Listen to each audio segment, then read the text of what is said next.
C'est l'heure du sonneur. Et oui, vous en avez sans doute entendu parler, hein. C'était un événement qui s'est déroulé en Belgique il y a 6 jours, le 16 avril. Alors, il devait se dérouler une réunion annuelle, hein, qui est nommée la NatCon pour National Conservative Conference, donc, qui avait lieu cette fois-ci en Belgique, et qui devait réunir près d'une quarantaine de personnalités de la droite conservatrice identitaire ou des souverainistes. Alors, dans les noms connus, il y avait Viktor Orban, donc le Premier ministre hongrois, Nigel Farage, le grand défenseur du Brexit, Éric Zemmour, ici pour les Français, président du parti Reconquête, ou encore l'historien David Engels qui est avec nous.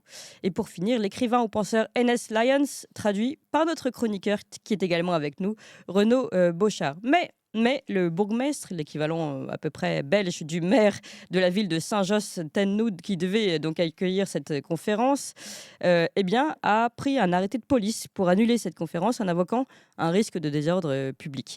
La réunion a donc malgré tout commencé ce mardi 16 avril, avait commencé depuis quelques heures, quand les forces de l'ordre ont imposé leur arrêt donc au nom de l'ordre public. Un ordre public, il faut le dire, hein, qui était clairement empreint d'idéologie, puisque le bourgmestre belge, qui a une tendance socialiste, avait prévenu le matin même sur son Facebook: l'extrême droite n'est pas la bienvenue. Et je précise que ce même bourgmestre avait été exclu du Parti socialiste belge en 2020 après des contacts avérés avec l'extrême droite turque, le groupe ultranationaliste turc. Alors, cette interdiction qui a été faite par le bourgmestre avait été depuis invalidée par le Conseil d'État belge le 17 avril, mais reste que la conférence avait été annulée et empêchée, et qu'elle est très révélatrice. Et c'est surtout ça, c'est ce message-là passé par cette annulation qu'on va aborder aujourd'hui. Mais d'abord, sur le fond de la conférence, de quoi cet attelage entre nationalistes et souverainistes est-il le nom? Y a-t-il un mouvement de pensée concret qui est derrière cette conférence? Renaud Beauchard a beaucoup à nous dire sur le sujet. Et aussi sur cette annulation de conférence, est-ce que c'est la marque d'une avancée d'un frérisme et de ses branches islamo-gauchistes sur le sol européen? Deuxième question que nous allons aborder ensemble. Mais d'abord, commençons par le fond de la conférence, cette conférence qui devait avoir lieu donc il y a 6 jours. Pour en parler, donc, je suis très heureuse d'être avec David Engels et Renaud Beauchard. Bonjour à vous deux. Bonjour. Euh, Bonjour Clémence. David Engels, vous êtes, je le rappelle, historien, philosophe de l'histoire, professeur de recherche à l'Institut Sarotny de Poznan, ancien titulaire de la chaîne d'histoire romaine à l'Université libre de Bruxelles, et donc invité à cette National Conservatisme Conférence de proche de Bruxelles. Et puis, alors, Renaud Beauchard, je le rappelle, vous êtes chroniqueur chez nous, avocat, fondateur du Substack Les Chroniques grégoriennes et auteur notamment de Christopher Lasch, Un populisme vertueux, aux éditions Michelon. Alors peut-être, David Engels, vous pouvez peut-être nous raconter, vous étiez sur place, comment ça s'est passé déjà cette annulation? Bon, moi, j'étais déjà là la seconde fois, en fait, il y a 2 ans, lors du précédent colloque qui avait lieu aussi à Bruxelles. J'étais aussi sur les lieux. Et là, en fait, il y avait absolument rien qui s'était passé. Moi, j'étais assez, comment dire, convaincu dans mon reste de patriotisme belge, quand on était un pays où on pouvait vivre et laisser vivre. Mais cette fois-ci, ça s'est passé d'une façon très, très, très différente. Vous avez déjà expliqué l'essentiel. Ce qu'il faudrait peut-être ajouter, c'est le fait que déjà cette salle de conférence-là était la 3e salle de Oui. conférence d'affilée. Parce qu'on avait déjà fait d'autres tentatives dans d'autres salles où les maires des communes limitrophes respectives de Bruxelles nous avaient déjà annulé. Donc là, c'était notre 3e tentative chez le 3e maire qui, lui, évidemment, s'est senti forcé, vu la décision de ses collègues et vu le buzz médiatique que ça avait fait, d'annuler aussi notre conférence qui venait à peine de commencer. Et donc, il y a eu les événements qu'on connaît. Peut-être un petit ajout au fait de situer cette conférence un peu sur le plan intellectuel. Ouais. Donc, vous avez dit à juste titre qu'il y avait des identitaires, souverainistes, nationalistes, etc. Mais l'immense majorité, je dirais, des intervenants appartient plutôt à un conservatisme libéral, modéré. On a eu beaucoup de représentants du gouvernement britannique en place, des Israéliens, beaucoup d'intellectuels, de professeurs. Donc il s'agissait vraiment d'une grande panoplie à travers tout ce qu'on peut appeler conservateurs, de droite, etc. Et beaucoup de gens qui sont bien loin de ce qu'on pourrait appeler vraiment l'extrême droite. Et donc, d'autant Mmh. plus, cette décision a évidemment choqué certains d'entre eux d'avoir été mis dans le même tas, si on veut, Ouais. que l'extrême droite et se voir taper dessus, appelé jusqu'à maintenant par les médias en Belgique comme étant donc un danger public. Ah oui, parce que, on a entendu donc, dans ma présentation le fait que le bourgmestre avait expliqué que c'était l'extrême droite, que l'extrême droite n'était pas la bienvenue. Mais, ça a été, selon vous, très largement relayé par les médias en Belgique? Cette idée selon Absolument. laquelle c'était une réunion qui rassemblait l'extrême droite? Absolument, c'est le cas jusqu'à maintenant Mmh. d'ailleurs, même encore maintenant quand vous regardez, que ce soit les émissions de TV publique ou lisez dans les journaux, en gros, on vous dit: «C'est l'extrême droite pure et dure qui est arrivée à Bruxelles». Il y a eu un maire, courageux, même si un peu contesté, qui a voulu montrer que ça n'a pas sa place en Belgique, mais hélas, vu la pression médiatique, vu, l'état de droit dans lequel, on vit, ce colloque a dû être quand même permis. C'est un peu ça le framing des médias actuels, où si la décision du Premier ministre Alexandre De Croo est beaucoup critiquée pour avoir justement permis à cette extrême droite de venir. Alors Renaud Bochard, c'est très intéressant de vous avoir aujourd'hui et je vous remercie, particulièrement d'être levé parce que alors pour vous, nous sommes vraiment en horaire, nocturne puisque vous êtes, aux États-Unis. Quelle heure est-il chez vous? Il est un peu plus d'une heure et demie. Ah bah voilà, Bon, c'est il est très particulièrement tard. matinal ou tardif, je ne sais pas. Donc il se trouve que vous connaissez les organisateurs de cette conférence et que vous avez suivi de près et depuis le début, en fait, la création de l'organisation de ces conférences et selon vous, c'est tout de même intéressant ce mouvement qui s'est créé à travers, ce regroupement de personnalités? Oui, c'est un mouvement tout à fait intéressant à mon avis, le mouvement sans doute le plus intéressant, en tout cas du côté américain, sur le renouveau du conservatisme, puisque ce mouvement qui s'appelle NatCon, National Conservatism Conference, qui est d'ailleurs associé à un think tank qui a été créé en 2019, qui s'appelle la Edmund Burke Foundation. Ce mouvement a été créé par un philosophe et théologien israélien, américano-israélien, qui s'appelle Yoram Hazony, qui a été l'auteur d'un certain nombre d'ouvrages qui sont tout à fait remarquables, dont un ouvrage qui s'appelle The Virtues of Nationalism, et puis un second ouvrage qui s'appelle Conservatism et Rediscovery. Lorsque la NatCon avait commencé en 2019, la première conférence s'est déroulée à Washington, D.C. En juillet 2019, Azoni déclarait que c'était le jour d'indépendance du mouvement conservateur vis-à-vis du néoconservatisme, du néolibéralisme, du libertarisme et du libéralisme économique. Ah oui. Euh, Derrière tout ça, rien. Donc c'est vraiment une rupture très très nette en fait avec le réganisme de la part du mouvement conservateur américain, parce que c'est à l'origine la Hindenburg Foundation et les organisateurs sont américains. Ce qui est très très intéressant, c'est que vous aviez au sein de cette conférence des gens comme David Engels, bien sûr, mais aussi, vous l'avez dit, comme N.S. Lyons.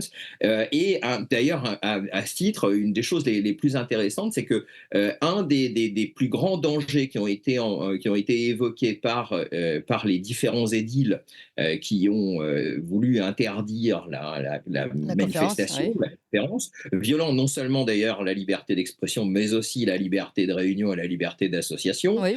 euh, était que participait à cette conférence le philosophe polonais Ryszard Legutko, qui est considéré comme véritablement, apparemment, quelqu'un d'extrêmement subversif. Mmh. Or, Ryszard Legutko particulièrement dans le contexte de la même totalitaire pouvons le dire franchement, de l'actuel gouvernement de Tusk en Pologne. Mmh. Je pense que Engels pourra nous en parler un peu plus. Legutko est d'ailleurs, c'était un ancien éditeur en fait de la Gazette, le journal secret du syndicat Solidarność Ah oui, en Pologne. Donc il y a une figure historique de de la lutte résistance. contre le Mmh. communisme. Legutko est une thèse assez intéressante, c'est un des philosophes politiques les plus intéressants du moment, dans lequel il dit en fait que la démocratie libérale mène en fait naturellement vers une pente totalitaire, une pente autoritaire, qui là, par son adhésion au mythe du progrès, lui fait rejoindre en fait les mêmes tendances totalitaires que le régime communiste tombé en 1989. Donc, c'est vraiment un mouvement très, très intéressant.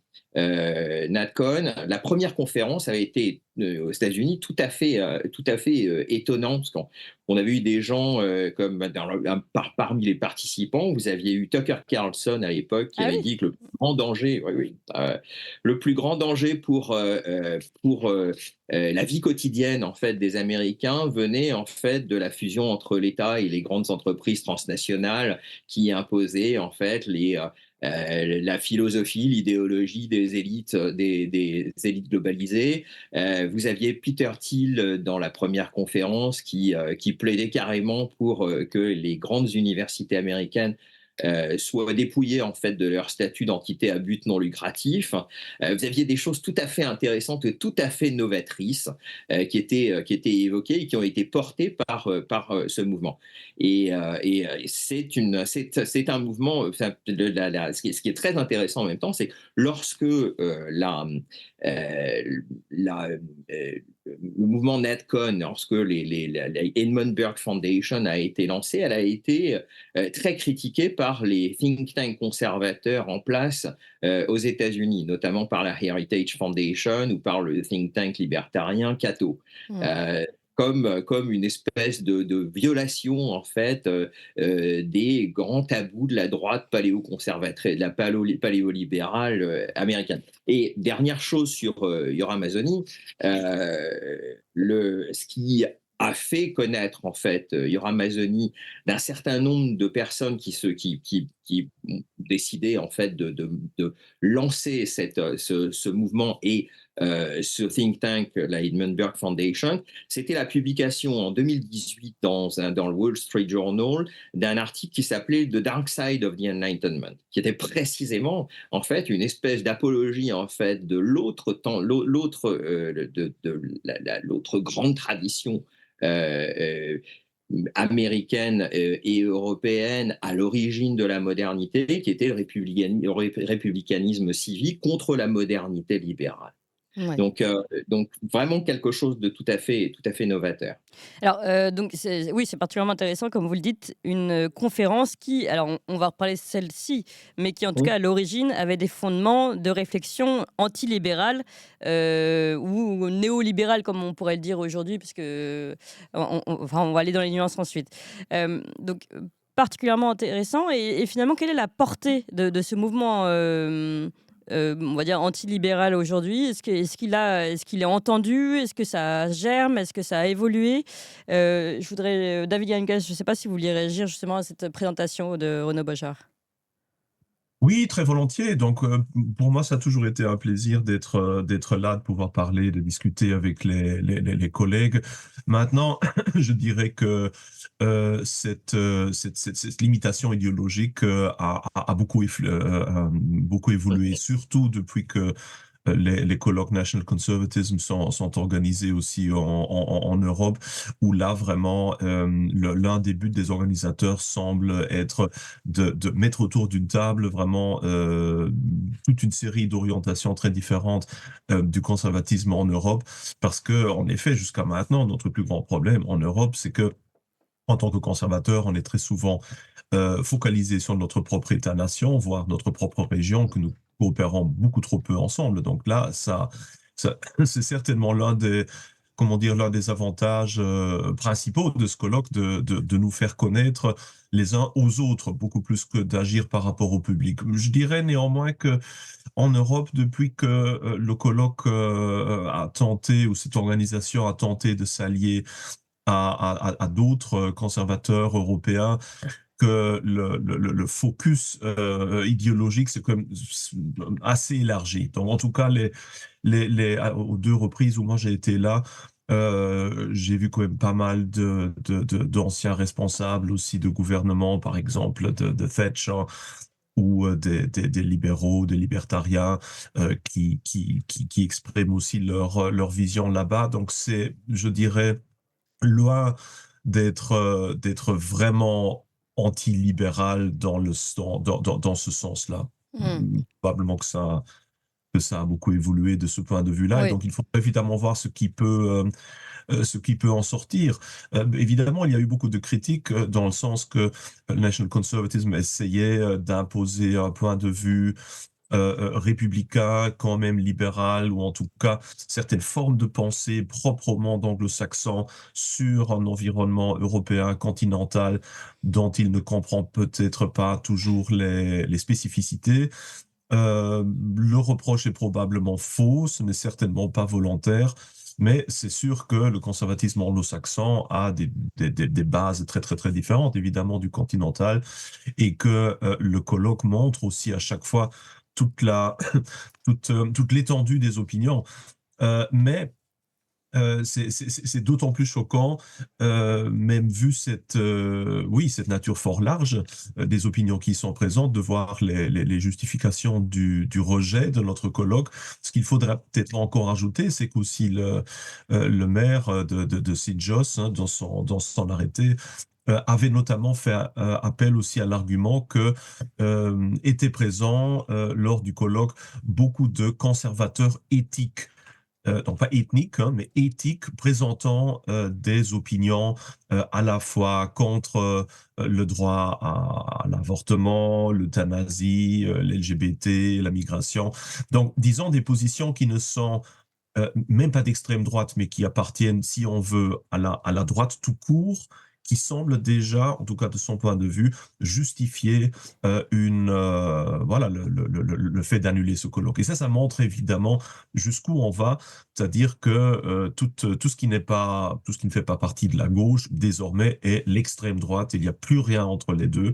Et je dirais qu'en vue des opinions exprimées lors du colloque, c'est certainement fort injuste et aura des conséquences. Et je crois que c'est ça aussi qui a mis, qui a mis en route le processus qui a mené à la décision du Conseil d'État, et dont on trouve à l'origine, en fait, le Premier ministre britannique, qui, face à ces critiques et Oui. face au fait qu'il y a eu un membre du gouvernement, enfin un ex-membre du gouvernement, c'est-à-dire l'ex-ministre de l'Intérieur, Mrs. Braverman, de voir donc son propre parti au pouvoir, considéré d'extrême droite, avait mené Downing Street à Réagir. s'exprimer, voilà, Mm. à réagir, et je crois à pousser désormais aussi le gouvernement belge dans ses retranchements, et qui voyait que là on frôlait vraiment les incidents diplomatiques, non seulement avec la Hongrie, mais aussi potentiellement avec le Royaume-Uni, avec Israël. Et ça, le gouvernement belge n'en avait pas envie.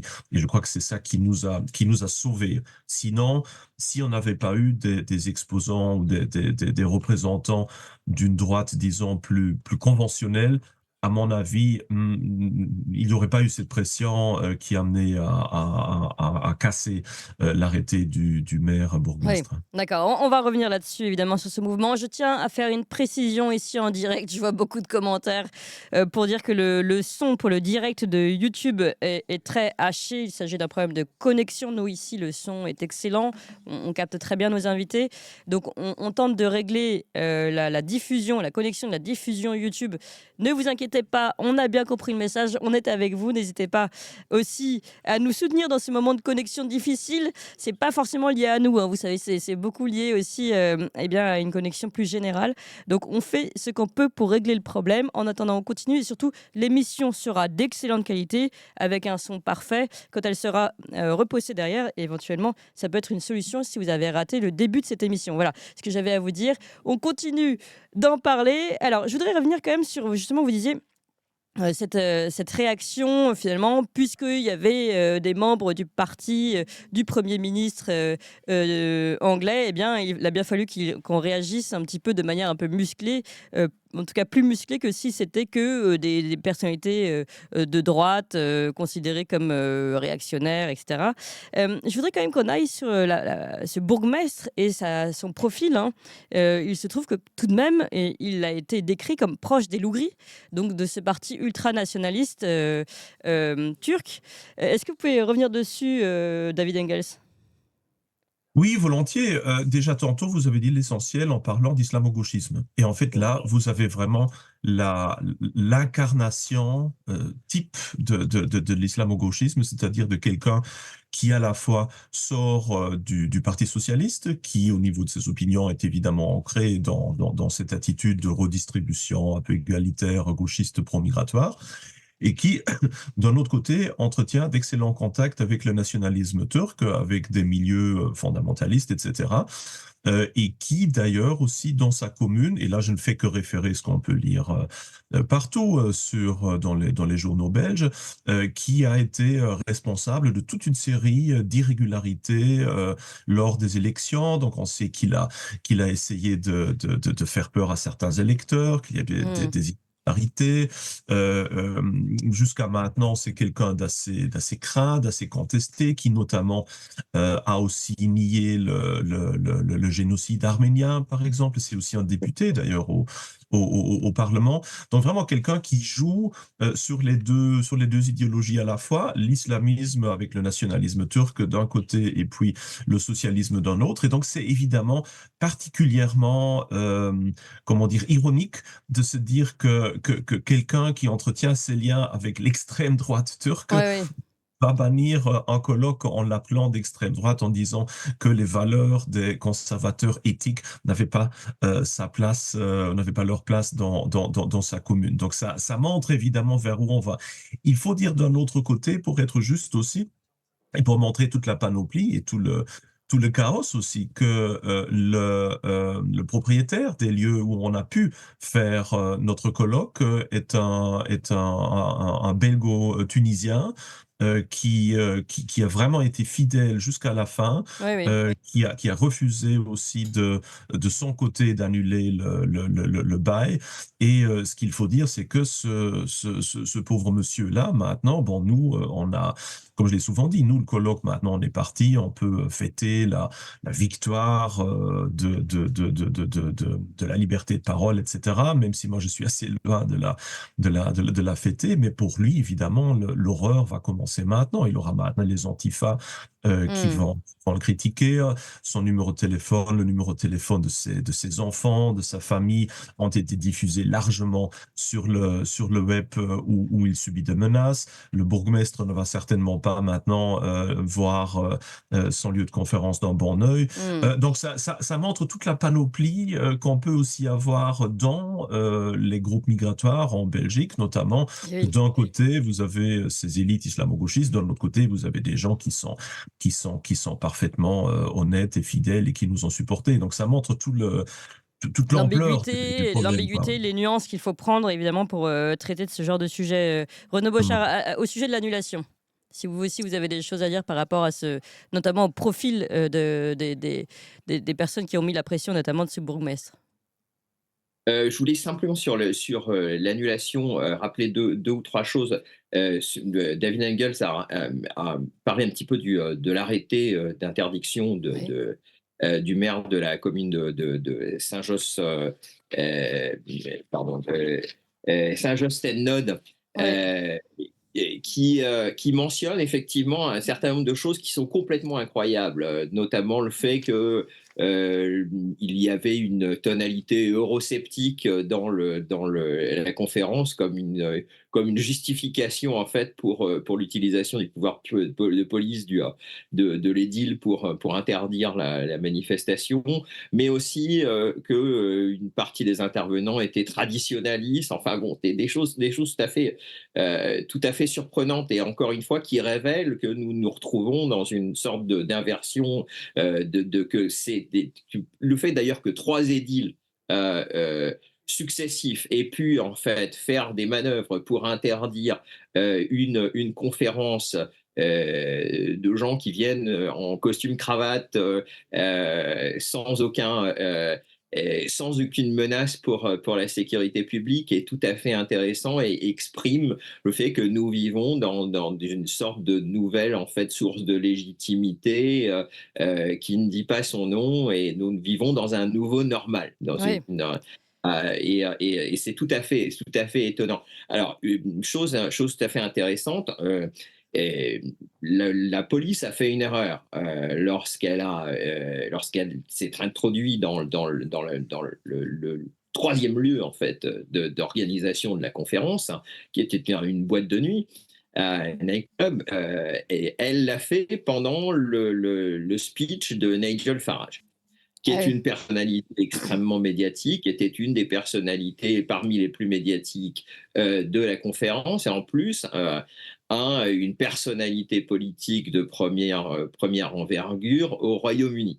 Euh, donc ça, c'est au moment en fait où vous aviez un maximum en fait de présence médiatique que la police est intervenue, ce qui l'a mis quelque part dans une position tout à fait délicate, parce qu'à partir de ce moment-là, effectivement, il y a eu un certain nombre de pressions qui ont commencé. Je rappelle quand même que Viktor Orban était parmi les participants. Vous aviez quand même un Ouais. chef de gouvernement qui était parmi les participants et que Giorgia Meloni devait en fait à l'origine de participer à cette conférence. Donc en fait, il y a eu des pressions de la part d'Orban, de Giorgia Meloni et de Nigel Farage, qui ont fait que un certain nombre de personnalités politiques de premier plan, comme Rishi Sunak et le Premier ministre belge, euh, ont, euh, ont condamné les agissements de la police et du maire de Saint-Josse-ten-Noode. Ouais.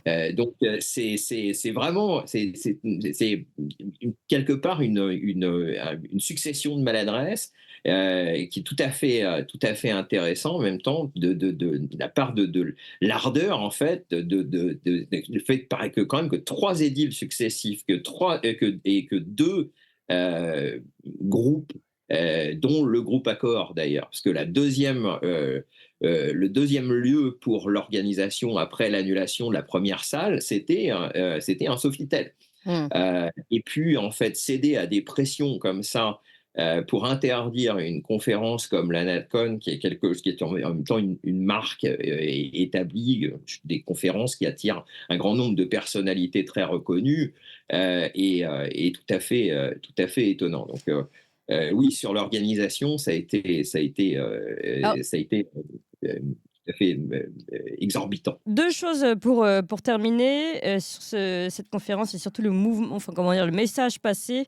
Je voudrais qu'on revienne évidemment sur ce nouveau normal dont vous avez parlé. C'est un sujet finalement qui revient souvent dans votre bouche, Renaud Bochart, et notamment dans la traduction de N.S. Lyon. On va y revenir, ce nouveau normal, ce monde parallèle qu'on nous vend comme étant le vrai monde mais qui ne l'est pas.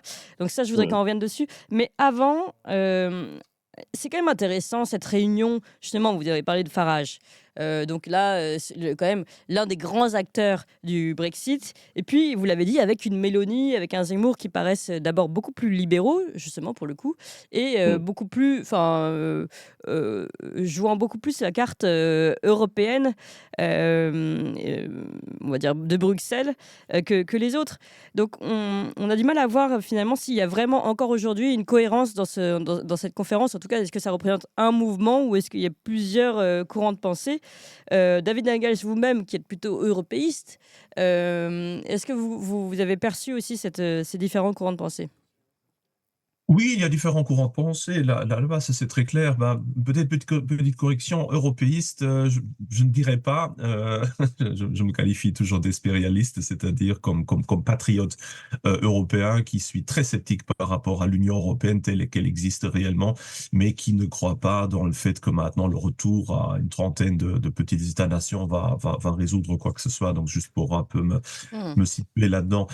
Et donc oui, en effet, le colloque s'est marqué par une attitude en général relativement positive par rapport à cette idée-là, c'est-à-dire cette idée qu'il faut qu'on travaille ensemble, qu'il faut qu'on surmonte les anciennes velléités entre France ou Allemagne ou Pologne, et on a trop d'ennemis à l'intérieur et à l'extérieur qui sont tous des ennemis communs pour pouvoir nous permettre La preuve en est. Ouais.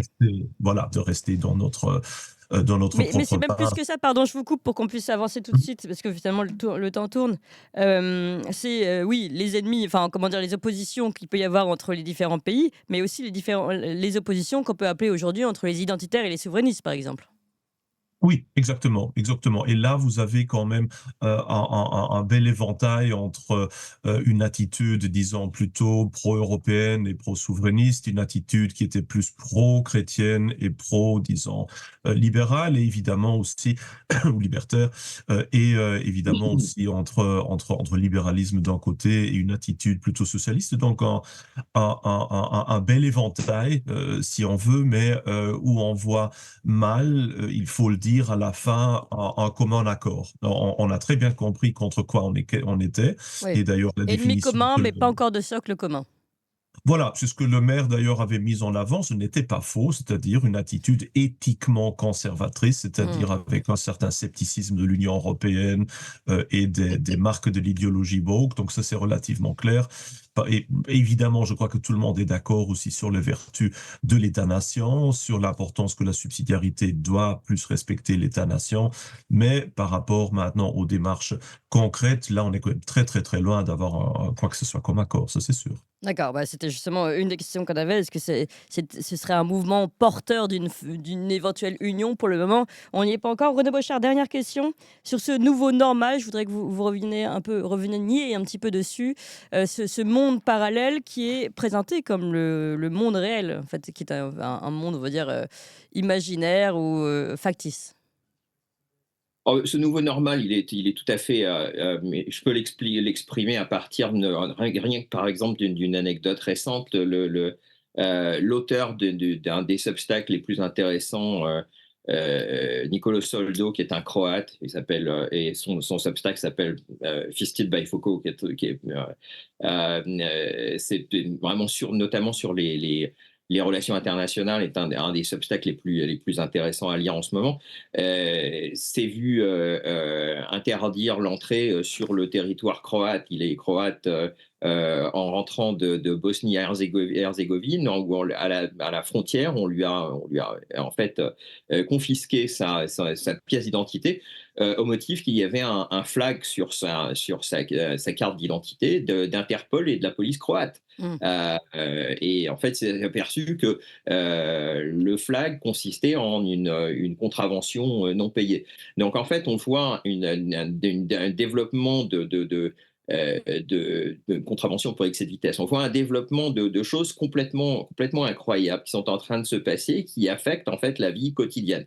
Vous avez parlé plusieurs fois sur les ondes de toxins, des phénomènes de débancarisation. Je rappellerai que Nigel Farage, justement, s'est vu supprimer son compte bancaire en raison de ses opinions politiques. On voit maintenant une conférence d'un groupe conservateur reconnu et stable. Je parle pas c'était pas une réunion de la droite néo-nietzschéenne américaine représentée par des gens comme Bronze Pervert ou Andrew Tate qui se réunissaient à Bruxelles, qui est d'ailleurs un mouvement qui agite beaucoup parmi notamment les jeunes hommes aux États-Unis. Donc là, vous aviez quand même une droite qui est plutôt un mouvement conservateur, qui est plutôt David Engels l'a très bien dit, qui est plutôt chrétien, avec un grand nombre de libéraux. Je rappellerai quand même que pour Yoram Mazoni, enfin, c'est la défense de la nation, c'est la défense de la nation, la notion burkienne de la nation, qui est la somme des attachements locaux et non leur remplacement.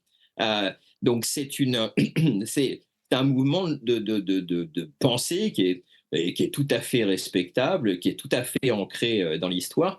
Et on voit ce développement de mesures exorbitantes de droit commun contre des choses comme la NatCon. Je pourrais citer aussi le phénomène de CJ,